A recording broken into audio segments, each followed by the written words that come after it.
Hey brother, Cameron, part of me wishes we made 2 videos a week. So much seems to happen in a week, both like in the world and in our personal lives. Chris took me to Comic Con this weekend and I had a blast. It reminded me of when we went to Comic Con with Dad when we were younger. Quick side story, when Kirsten Dunst was promoting the Crow Salvation, she did an autograph signing.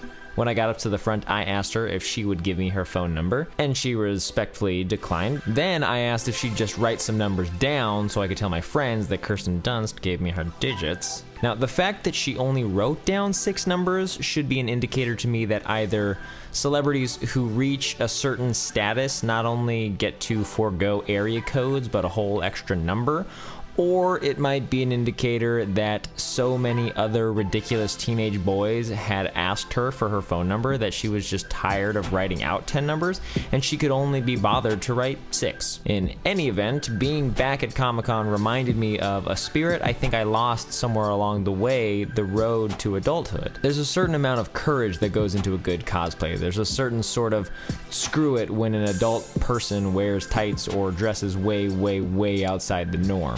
That courage is appealing. Society likes to tell us what to think and what is beautiful and what is normal, and Comic-Con is a reaffirmation that truly passionate people can love their loves and pursue their passions without needing to apologize for it. But I think the beautiful thing about being a nerd is still somewhat lost on the broader audiences at large. To me, being a nerd is being obsessive. Being a nerd is connecting deeply with something because it's harder to connect with so much of the same ordinary dribble that exists out in the world. Mediocrity is all over the place, and finding small pockets of brilliance is like huddling around a small campfire on a cold winter's night. Of course, the campfire is all the more enjoyable when a community of campers is also sitting around the same fire, sharing stories and roasting proverbial marshmallows. I think for us, one of those fires is John and Hank Green, and I had the honor of standing in a room for the second time with Hank. Hank answered a lot of questions, including one of my own. He called me Beardo and talked about the future of internet content creation and what it could mean for a community of creators. One question asked was what he would do if he was ever able to collaborate with one of his idols, Lin-Manuel Miranda. If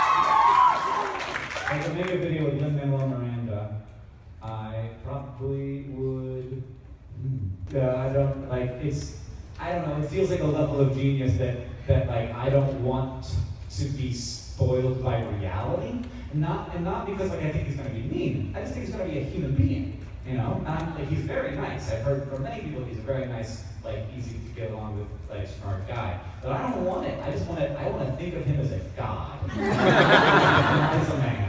He answered this question right after mine, and while he was talking to me, I was so nervous. Hank was right. Sometimes you want an idol. Sometimes you just want to be a fan, and that's what Comic-Con is. Comic-Con is a celebration of being a fan of things. I think it's easy to talk about how our art doesn't live up to expectations, or how a show or movie or an album didn't live up to the hype. Being cynical is easy sometimes because nothing is perfect and there will always be something to complain about. There's something safe about wrapping yourself up in the empirical truth of life's imperfections. But allowing yourself just to be a fan of something is a really strange and interesting gift we get to give ourselves every once in a while. Hopefully we feel like we deserve that kind of respite from all of the hate we see in the world. Cameron, I love you.